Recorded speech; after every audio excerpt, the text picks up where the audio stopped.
थंडीचे दिवस, हिरव्या हिरव्या पालेभाज्या आणि त्या निसताना डोक्याला होणारा ताप असं फक्त माझ्याच घरी आहे की तुमच्या घरी पण आहे? कारण पालेभाज्या खायला सगळ्यांना आवडतात, पण निसुलागाला कोणाचाच हात लागत नाही. तर आज मी भाजीपाला आणायला गेलो होते. मिस्टर कधी कधी आणतात, पण बघून बिघून आणत नाहीत. सगळ्या भाज्या पाव किलोच लागतात, पण आणतात 1 किलो. त्यापेक्षा नकोच, आपण आणलेलं बरं.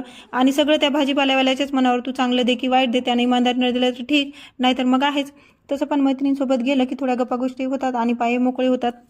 भाजीपाला आणला, पण निसाला काय वेळ भेटला नाही. दुसऱ्या दिवशी सकाळी सकाळी उठले, चहा घेतला आणि नेत्रा पण उठली होती.